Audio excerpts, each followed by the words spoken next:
douleur, quelle que soit ta situation, Dieu fera.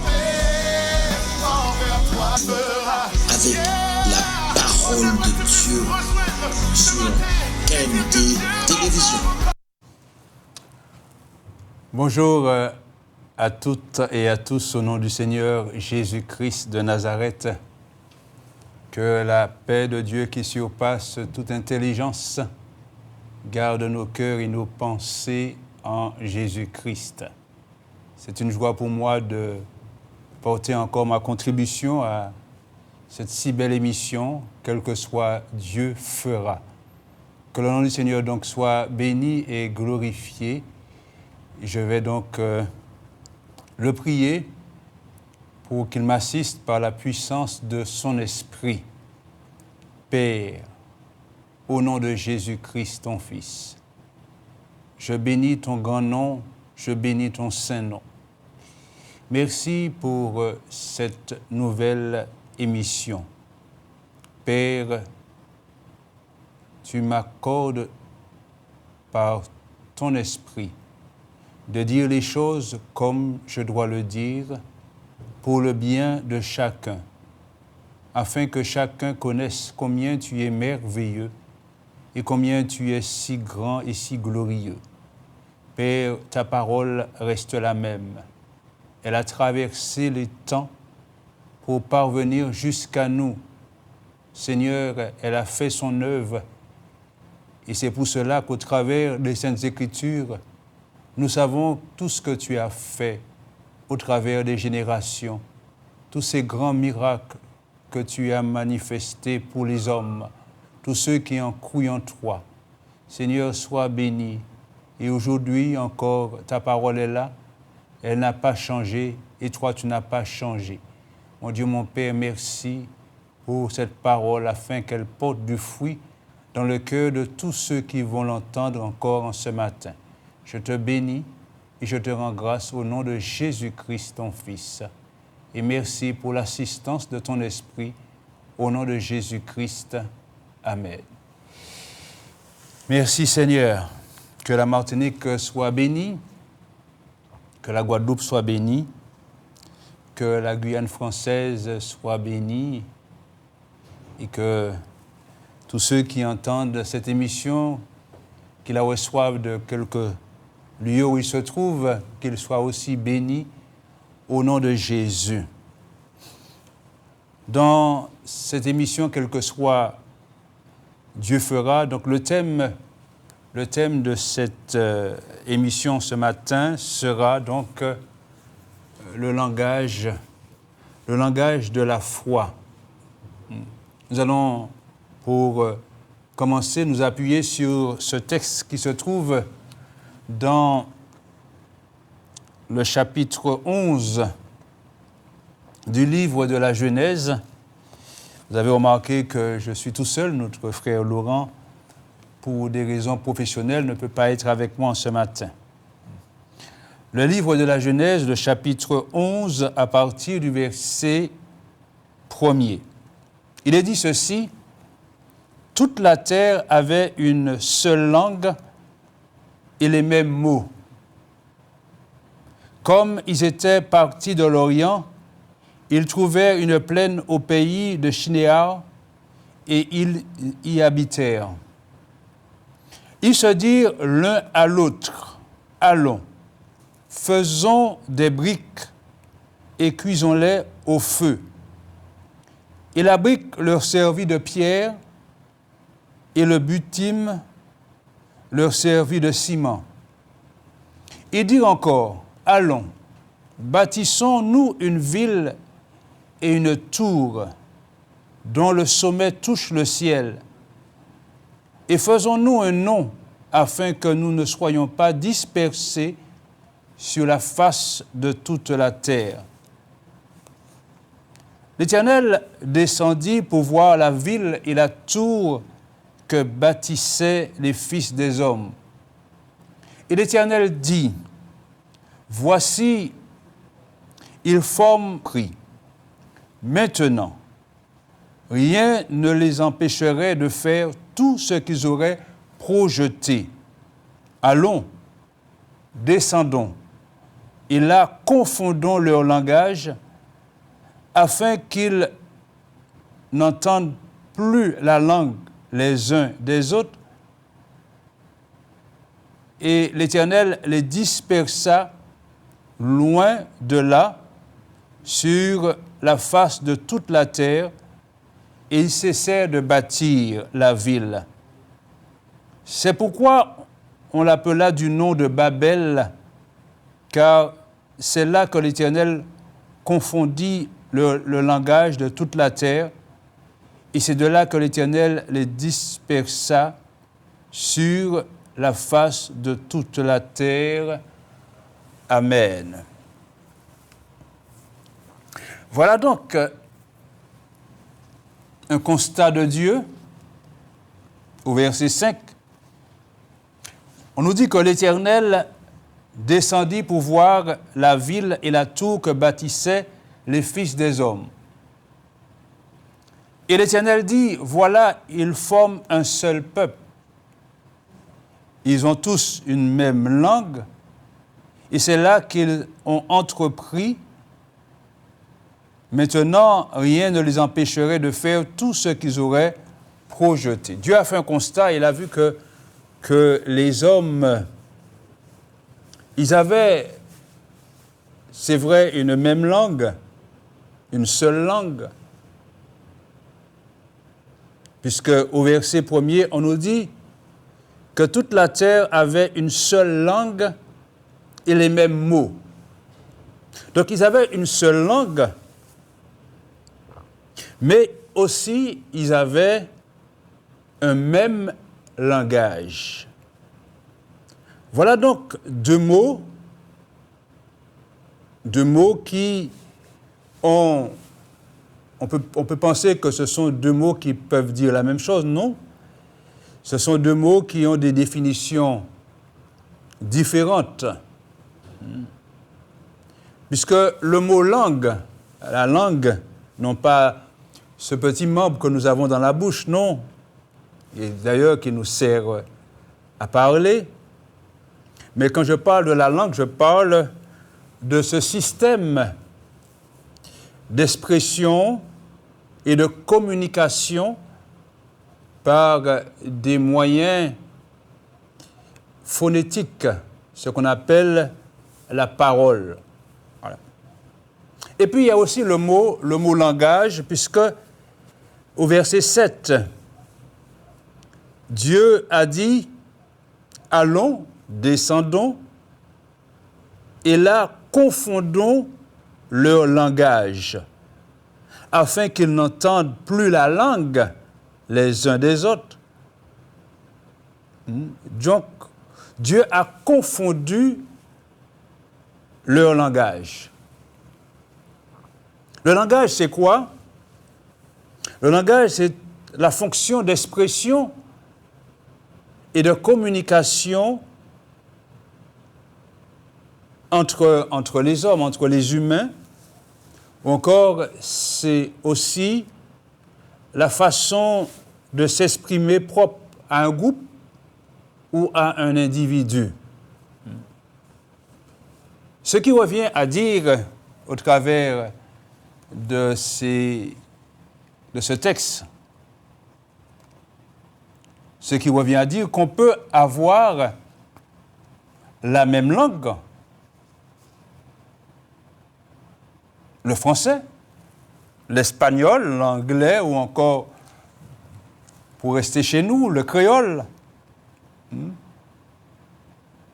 On peut avoir la même langue et ne pas avoir le même langage. Parce que le langage exprime la pensée, et dans ce récit-là, du chapitre 11 du livre de la Genèse, dans ce récit, la pensée, elle est unique. Et aussi, cette pensée unique leur donne à ces hommes, leur donne d'être unis, justement dans cette même pensée. Parce que dans le verset 4, voilà ce qu'ils ont dit. Il dit encore, déjà au verset 3, ils se dirent l'un à l'autre, allons, faisons des briques et cuisons-les au feu. Et la brique leur servit de pierre et le bitume leur servit de ciment.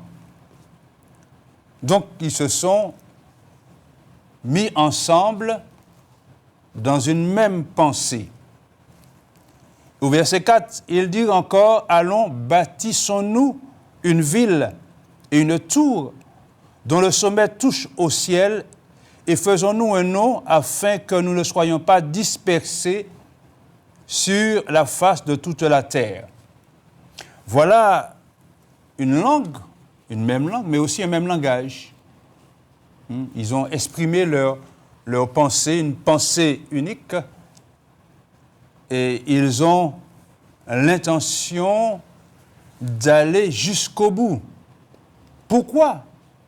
Je le dis parce que c'est un constat que Dieu lui-même fait, puisque on nous dit au verset 5, l'Éternel descendit pour voir la ville et la tour que bâtissaient les fils des hommes. Ils ont commencé à bâtir. Et voilà ce que dit le Seigneur l'Éternel. Voici, ils forment un seul peuple.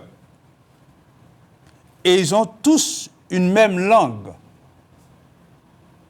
Et le Seigneur dit, et c'est là ce qu'ils ont entrepris. Maintenant, rien, voilà le Seigneur qui le dit, rien ne les empêcherait de faire tout ce qu'ils auraient projeté.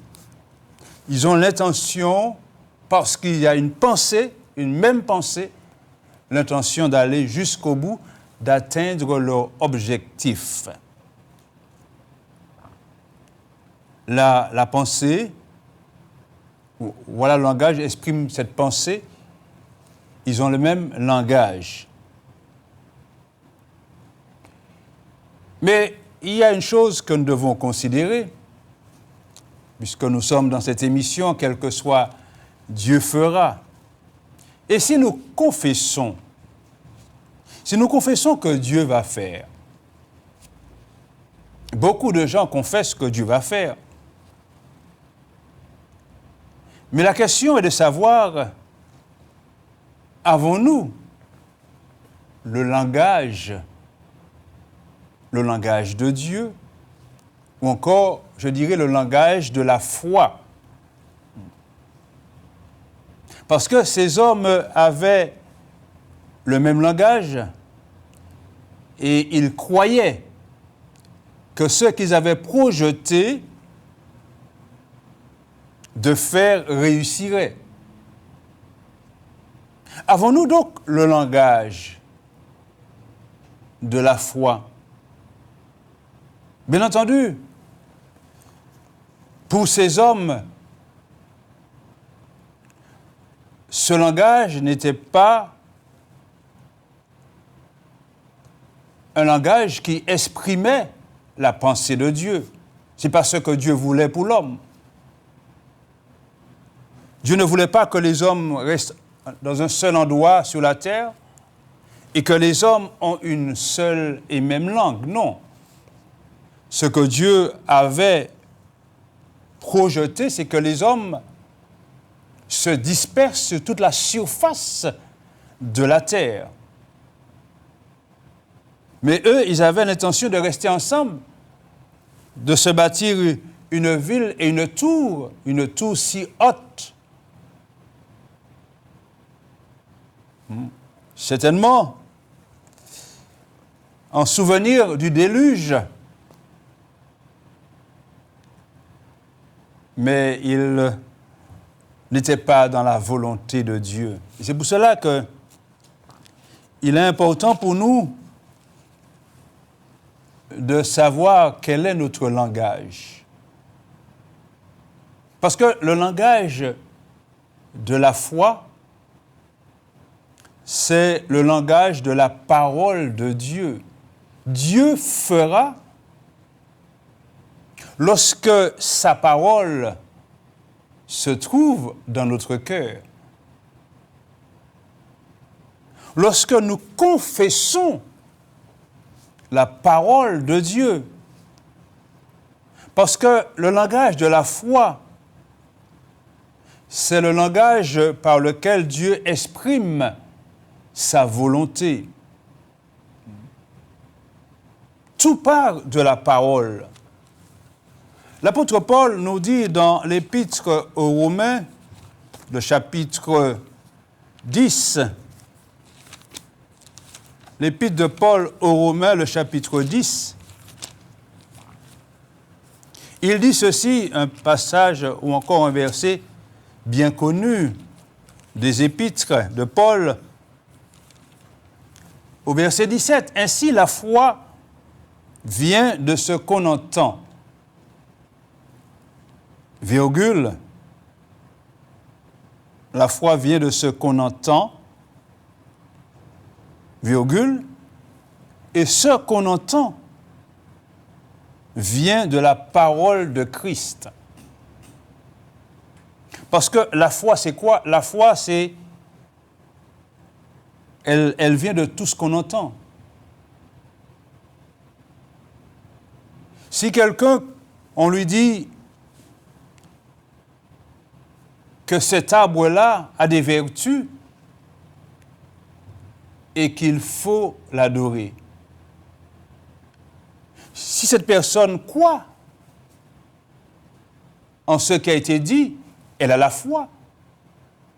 La foi de ce que cet arbre a des vertus. Mais la foi dont je parle, c'est la foi en Christ. C'est la foi qui vient de la parole de Christ. Vous avez toutes sortes de foi. Vous avez la foi bouddhiste, vous avez la foi musulmane, vous avez la foi catholique, vous avez toutes sortes de foi. Mais il y a la foi en Christ. C'est pour cela que si nous voulons que Dieu fasse dans nos vies, il faut nous appuyer sur la parole de Christ, sur le langage de Dieu. L'auteur de l'Épître aux Hébreux nous dit ceci, au chapitre 11. Il dit, « Or la foi », au verset 1er, il dit, « Or la foi est une ferme assurance des choses qu'on espère. » Mais où se trouvent les choses qu'on espère? Elles se trouvent dans ce langage de Dieu. Je dirais beaucoup plus approprié, dans les promesses de Dieu. Et il dit une démonstration de celle qu'on ne voit pas. C'est ça la foi. Mais ce sont les promesses de Dieu qui donnent à Dieu de faire, parce que Dieu, au travers de ce verset de l'Épître aux Hébreux, cela nous montre simplement que Dieu, il est fidèle, fidèle à sa parole et fidèle à ce qu'il dit, ce qu'il promet.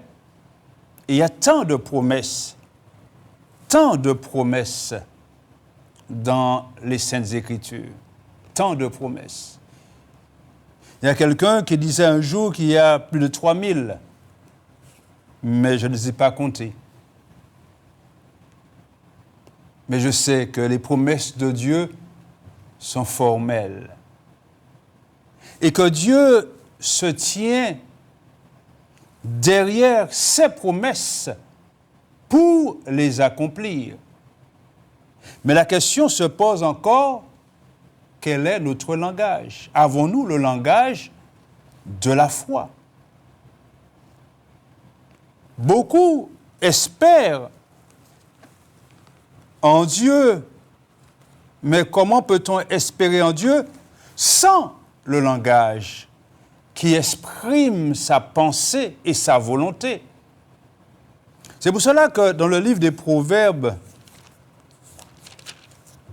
l'homme doit faire attention à la manière dont il parle. Souvent, quand quelque chose arrive à quelqu'un, on dit c'est mal fait. Mais bien souvent, c'est beaucoup plus parce que son langage, sa manière de s'exprimer n'est pas en conformité avec la parole de Dieu. C'est pour cela que le sage dit au chapitre 18 du livre des Proverbes, à partir du verset 20, le sage dit, c'est du fruit de sa bouche que l'homme rassasie son corps.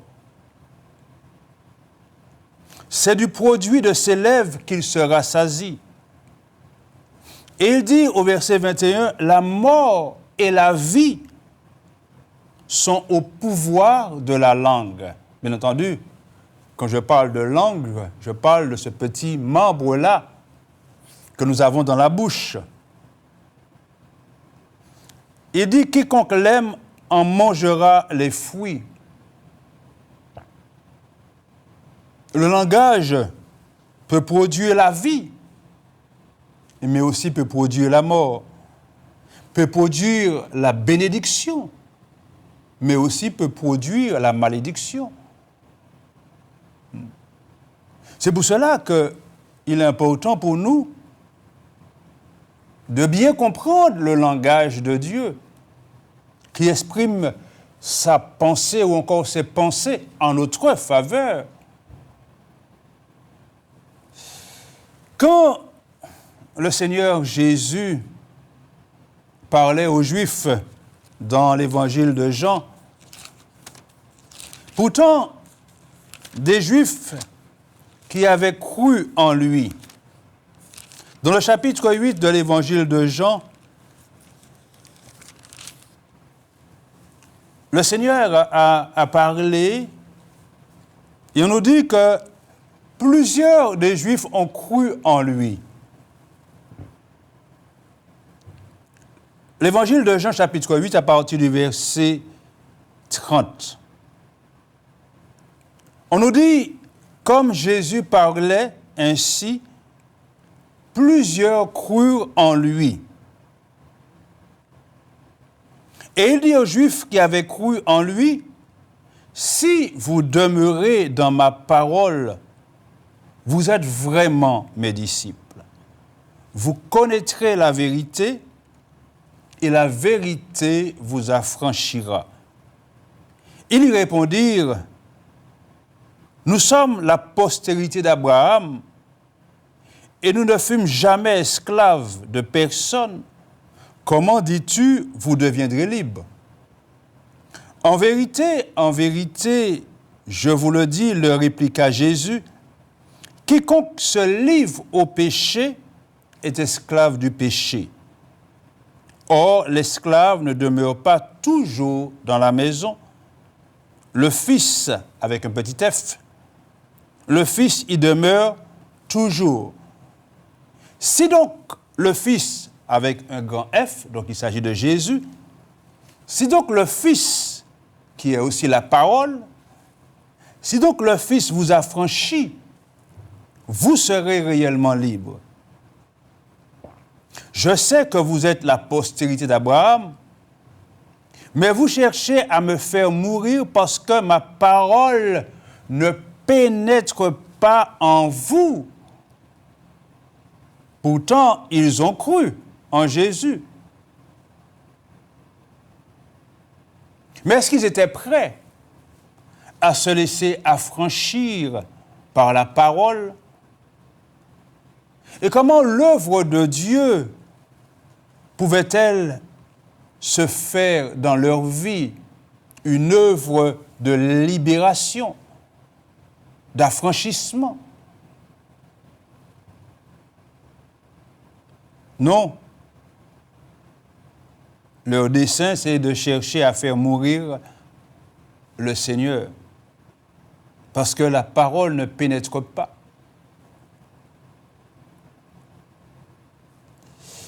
Lorsque Jésus a ainsi parlé, il leur dit, « Je dis ce que j'ai vu chez mon Père, et vous, vous faites ce que vous avez entendu de la part de votre Père. » Bien entendu, il parle de deux pères différents.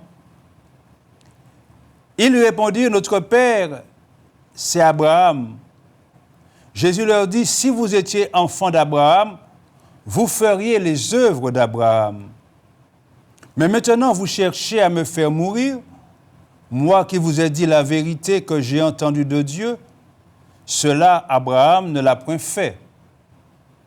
Vous faites les œuvres de votre père. » Ils lui dirent, « Nous ne sommes pas des enfants illégitimes.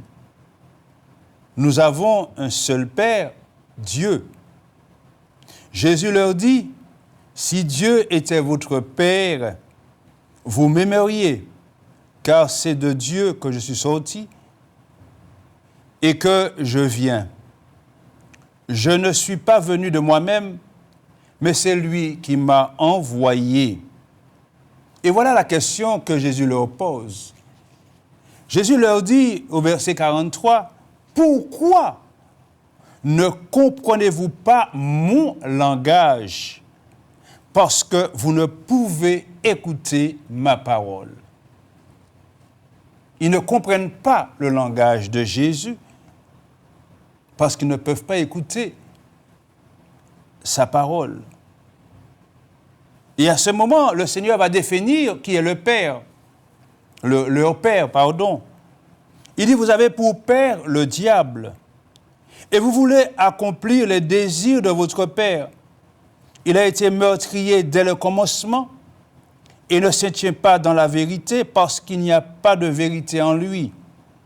Lorsqu'il profère le mensonge, il parle de son propre fond, car il est menteur et père du mensonge. Et moi, parce que je vous dis la vérité, vous ne me croyez pas. Avez-vous le langage de la foi? Ce langage qui permet à Dieu d'agir dans vos vies. Ce langage qui permet à Dieu d'accomplir ses promesses dans vos vies.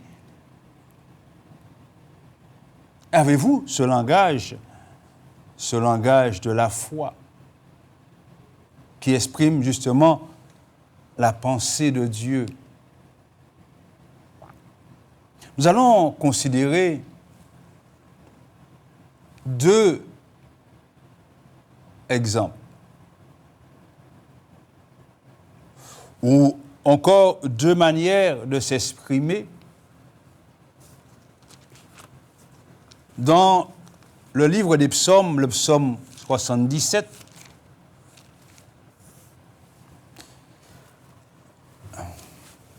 Voilà un homme qui est dans une détresse. Il s'agit d'Asaph. Dans ce psaume 77, on nous dit ceci, et c'est Asaph qui parle et qui dit « Ma voix s'élève à Dieu, et il m'écoutera. Au jour de ma détresse, je cherche le Seigneur. La nuit, mes mains sont étendues sans se lasser. Mon âme refuse toute consolation. Je me souviens de Dieu et je gémis. Je médite et mon esprit est abattu. Tu tiens mes paupières en éveil et dans mon trouble, je ne puis parler. Je pense aux jours anciens, aux années d'autrefois. Je pense à mes cantiques pendant la nuit. Je fais des réflexions au-dedans de mon cœur et mon esprit médite. Voilà donc un homme qui est dans une détresse, qui refuse toute consolation, qui a l'esprit abattu, qui est troublé. Voilà un homme qui cherche Dieu. Mais la question est de savoir, est-ce que cet homme a le langage de la foi pour se relever? Et nous allons considérer ce qu'il dit. Voilà, il se pose toute une série de questions. La première question, le Seigneur rejettera-t-il pour toujours? Première question. Ne sera-t-il plus favorable? Deuxième question. Sa bonté est-elle à jamais épuisée? Troisième question. Sa parole est-elle anéantie pour l'éternité? Quatrième question. Dieu a-t-il oublié d'avoir compassion? Cinquième question. A-t-il, dans sa colère, retiré sa miséricorde? Sixième question. Voilà un homme qui a un langage. C'est un langage qui exprime le doute. Et en finalité, il dit ceci, verset 11, « Je dis, ce qui fait ma souffrance. » Il dit bien, ce qui fait ma souffrance, c'est que la droite du Très-Haut n'est plus la même. Et bien entendu, après le mot « même », il y a 3 points de suspension, comme si quelque chose est venu l'arrêter dans cette série de questions. Voilà le langage du doute. Un homme en détresse qui parle et qui dit que la parole de Dieu est anéantie pour l'éternité. Bien entendu, c'est une question. Que sa bonté est à jamais épuisée, qui n'est plus favorable, qu'il rejette pour toujours, qu'il a oublié d'avoir compassion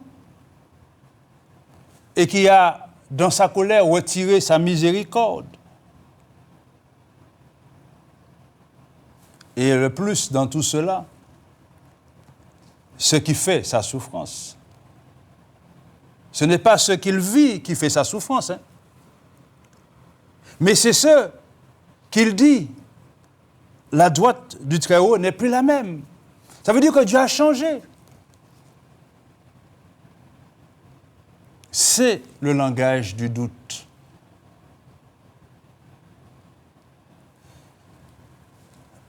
Et voyons un autre passage dans le livre des Lamentations.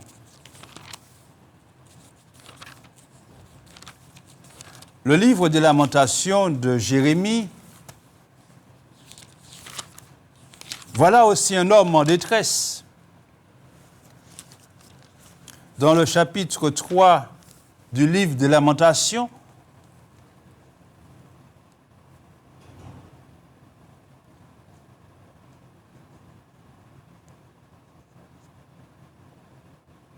voilà ce que dit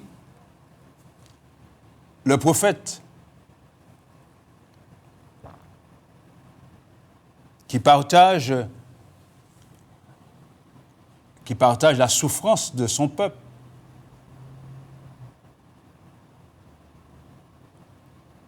Il dit au verset 19 du chapitre 3, « Quand je pense à ma détresse et à ma misère, à l'absinthe et au poison, quand mon âme est abattue, ou encore quand mon âme s'en souvient, elle est abattue au-dedans de moi. Voilà un homme aussi en détresse. Mais voilà le langage, un autre langage. Car il dit, voici ce que je veux repasser en mon cœur. Ce qui me donnera de l'espérance. Pourtant, j'ai pris la peine de lire à partir du verset 19. Mais au verset 17, il dit, tu m'as enlevé la paix. Je ne connais plus le bonheur. Et j'ai dit, ma force est perdue et je n'ai plus d'espérance en l'Éternel. Un homme en souffrance. Mais quand il pense vraiment à sa détresse et à sa misère, il change de langage. Et il dit, verset 20, 21, « Voici ce que je veux repasser en mon cœur, ce qui me donnera de l'espérance. » Ça, c'est le langage de la foi. Et voilà ce qu'il dit. Les bontés de l'Éternel ne sont pas épuisées. Alors que dans le psaume 77, le psalmiste dit, sa bonté est-elle à jamais épuisée? Il y a là un doute. Tandis que Jérémie dit, les bontés de l'Éternel ne sont pas épuisées. Il dit encore, ses compassions ne sont pas à leur terme. Alors que le psalmiste disait, Dieu a-t-il oublié d'avoir compassion? Il dit, Jérémie, elle se renouvelle chaque matin. Quand tu te réveilles le matin, tu prends une douche de bonté de Dieu, une douche de compassion de Dieu, parce que les bontés de Dieu sont toujours là. Ces compassions ne sont pas arrivées à leur terme. Elles se renouvellent chaque matin. Et il dit, « Oh, que ta fidélité est grande !» L'Éternel est mon partage, dit mon âme. C'est pourquoi je veux espérer en lui. L'Éternel a de la bonté pour qui espère en lui, pour l'âme qui le cherche. Ça, c'est le langage de la foi et de l'espérance. Dieu fait. Mais si Dieu trouve dans notre cœur et dans notre bouche un langage qui n'est pas conforme à sa pensée ou encore ses pensées, comment voulez-vous qu'il fasse? Celui qui parle, celui-là sème. Il a, au travers de sa bouche, de la semence. Mais il sème pour lui-même.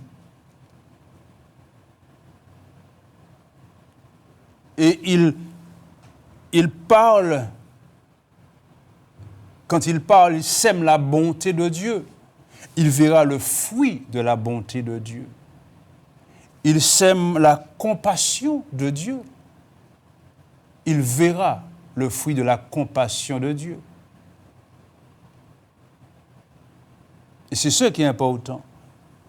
Dieu va agir parce qu'il a trouvé dans nos cœurs ce véritable trésor qu'est sa parole.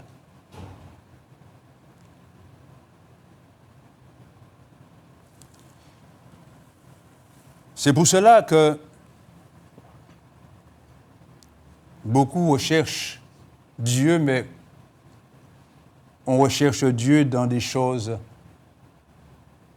futiles, mais il faut rechercher Dieu au travers de sa parole. Il faut la confesser. Confessons la parole de Dieu, les promesses de Dieu. Semons, créons autour de nous un environnement qui nous soit favorable et non un environnement hostile. Je prends un exemple très simple. Dieu demande de bénir, non pas de maudire. Celui qui maudit quelqu'un, mais il a semé la malédiction. Mais il sème la malédiction pour qui? Pour celui qui l'a maudit? Ou pour lui-même? Par contre, le Seigneur nous invite à bénir même nos ennemis. Parce que l'apôtre Pierre le dit dans son épître, la première épître de Pierre. Il dit, l'apôtre Pierre dans le chapitre 3 de sa première épître, il dit, verset 9, ne rendez point mal pour mal. Si quelqu'un t'a maudit, bénis-le. Parce que sa semence, c'est une malédiction, mais sa semence, c'est pour lui. Tandis que tu le bénis, cette semence, c'est pour toi. Ne rendez point mal pour mal ou injure pour injure. Bénissez au contraire, car c'est à cela que vous avez été appelés, afin d'hériter la bénédiction. Et dit, si quelqu'un, en effet, veut aimer la vie et voir des jours heureux, qu'il préserve sa langue du mal et s'élève des paroles trompeuses, qu'il s'éloigne du mal et fasse le bien, qu'il recherche la paix et la poursuive, car les yeux du Seigneur sont sur les justes et ses oreilles sont attentives à leurs prières. Mais la face du Seigneur est contre ceux qui font le mal. Il est important donc d'avoir un langage qui plaît à Dieu, le langage de la foi. Nous allons prendre un exemple, l'exemple d'un homme qui a parlé d'une manière outrancière et qui en a payé de sa vie. Il s'agit d'une parole que le prophète Élisée avait portée dans le 2e livre des Rois, au chapitre 7. Il y avait famine. Les gens étaient en souffrance. Une famine à Samarie. Et Élisée, le prophète, promet, par la parole de Dieu bien sûr, une nourriture abondante. On nous dit, dans ce chapitre 7, verset 1er, Élisée dit, « Écoutez la parole de l'Éternel. Ainsi parle l'Éternel, demain à cette heure, on aura une mesure de fleur de farine pour un cycle et 2 mesures d'orge pour un cycle à la porte de Samarie. » Voilà ce qu'a dit le prophète. Pourtant, il y a famine. Rien ne peut laisser présager que quelque chose va arriver d'extraordinaire. Oui, il y a quelque chose qui va arriver. Mais la veille, le prophète dit que demain, il y aura de la nourriture, mais le jour même, c'est la famine. Et on nous dit au verset 2, l'officier sur la main duquel s'appuyait le roi répondit à l'homme de Dieu. Voilà ce qu'il répond. Quand l'Éternel ferait des fenêtres au ciel, pareille chose arriverait-elle? Voilà une parole méprisante par rapport à ce qu'a dit le prophète. Et voilà ce que répond le prophète Élisée. Élisée dit, tu le verras de tes yeux, mais tu n'en mangeras point. Je continue la suite. Il y avait à l'entrée de la porte 4 lépreux qui se dirent l'un à l'autre, quoi? Resterons-nous ici jusqu'à ce que nous mourions? Si nous songions à entrer dans la ville, la famine est dans la ville et nous y mourrons. Et si nous restons ici, nous mourrons également. Allons-nous jeter dans le camp des Syriens? S'ils nous laissent vivre, nous vivrons. Et s'ils nous font mourir, nous mourrons. Ils partirent donc au crépuscule pour se rendre au camp des Syriens. Et lorsqu'ils furent arrivés à l'entrée du camp des Syriens, voici, il n'y avait personne. Mais pourquoi il n'y avait personne? Parce qu'il y a eu un grand miracle qui s'est fait. On nous dit que le Seigneur avait fait entendre dans le camp des Syriens un bruit de chars et un bruit de chevaux, le bruit d'une grande armée, et ils s'étaient dit l'un à l'autre, voici, le roi d'Israël a pris à sa solde, parce qu'il y avait guerre entre les Syriens et les Israélites. Voici, le roi d'Israël avait pris à sa solde contre nous les rois des Hétiens et les rois des Égyptiens pour venir nous attaquer. Et ils se levèrent et prirent la fuite au crépuscule, abandonnant leurs tentes, leurs chevaux et leurs ânes, le camp tel qu'il était, et ils s'enfuirent pour sauver leur vie. Les lépreux étant arrivés à l'entrée du camp, pénétrèrent dans une tente, mangèrent et burent. C'est extraordinaire. Et en emportèrent de l'argent, de l'or, des vêtements qu'ils allaient cacher.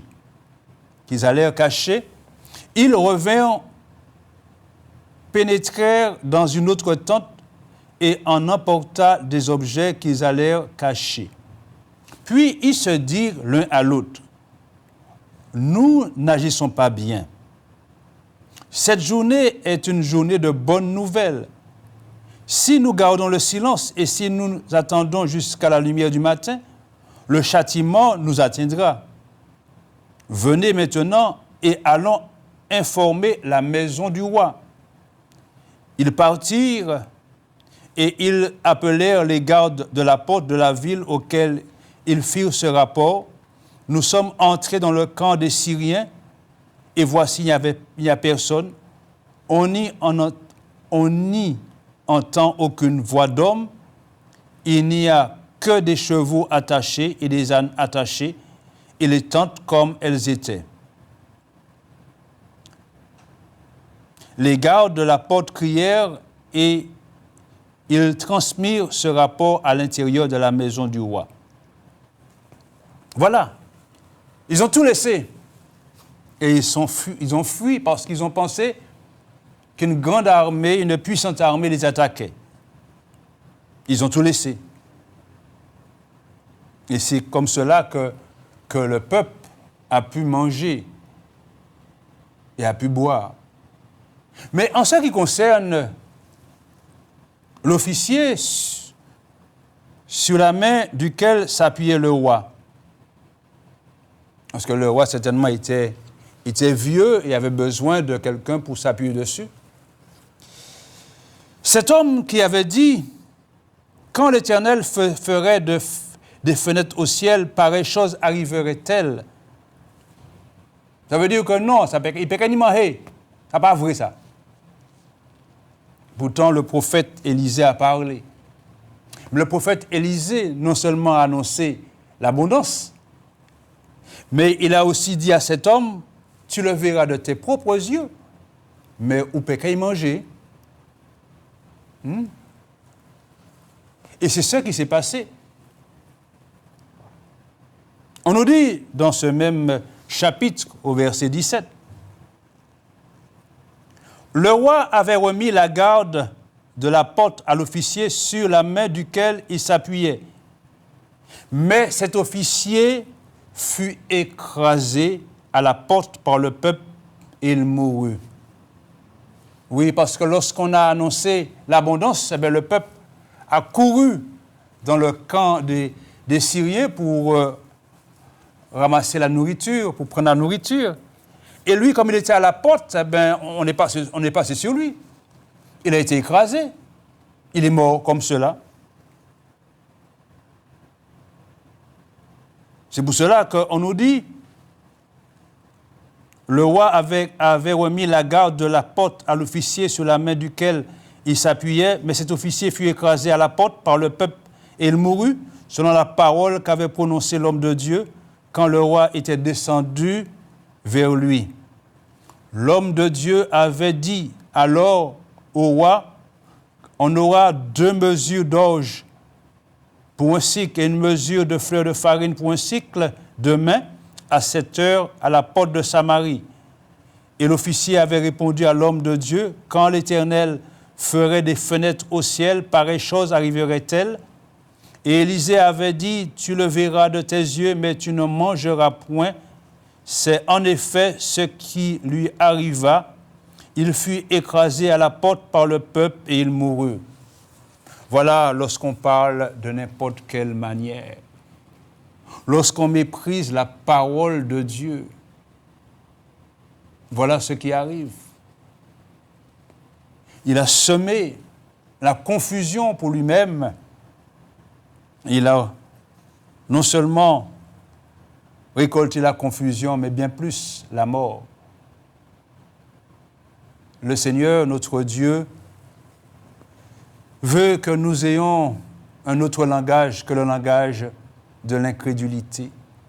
C'est le langage de la foi. Quel que soit, Dieu fera, mais Dieu fait parce que sa parole a déjà porté en nous cette espérance puissante pour que Dieu justement agisse. Je vais prier le Seigneur pour que notre langage soit un langage différent du monde, un langage qui soit le langage de la foi et de l'espérance. Ô Dieu de gloire, Dieu merveilleux, ta parole, c'est la vérité. Père, au nom de Jésus, tu nous as donné par lui toutes les paroles dont nous avons besoin pour notre salut, notre âme, mais aussi pour notre corps, pour que nous puissions, Seigneur, recevoir de toi ce dont nous avons besoin. Et quelle que soit la situation, tu es capable de faire, même au-delà de ce que nous demandons ou pensons. Père Saint, ta parole est vérité. Donne-nous d'avoir ce langage qui nous donne de saisir les promesses que tu nous as faites, de saisir les promesses que tu as contenues dans ta parole. Tu n'es pas un homme pour mentir, ni un fils de l'homme pour te repentir. Mais ce que ta bouche a dit, ta main puissante l'accomplira. Seigneur, au nom de Jésus-Christ, donne-nous de changer de langage, que le langage du doute, de l'incrédulité, mon Dieu, mon Père, soit banni de nos cœurs, et que le langage de la foi et de l'espérance, mon Dieu, nous soit accordé en confessant ta parole et tes promesses. Et par là, Seigneur, tu agis parce que tu reconnais ta parole en nous. Nous te bénissons et nous te rendons grâce et gloire au nom de Jésus. Seigneur, sois béni pour ce que tu fais et que tu feras en nous lorsque tu entendras ta parole sortir de nos bouches avec foi et avec, Seigneur, fermeté. Nous te bénissons et nous te rendons grâce et gloire dans le nom merveilleux de Jésus-Christ. Amen.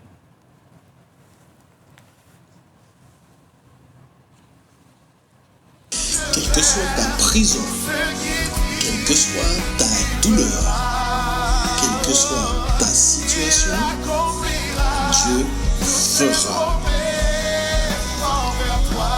L'Alliance des évangélistes et ses invités vous propose désormais un nouveau rendez-vous avec la parole de Dieu sur KMT Télévision.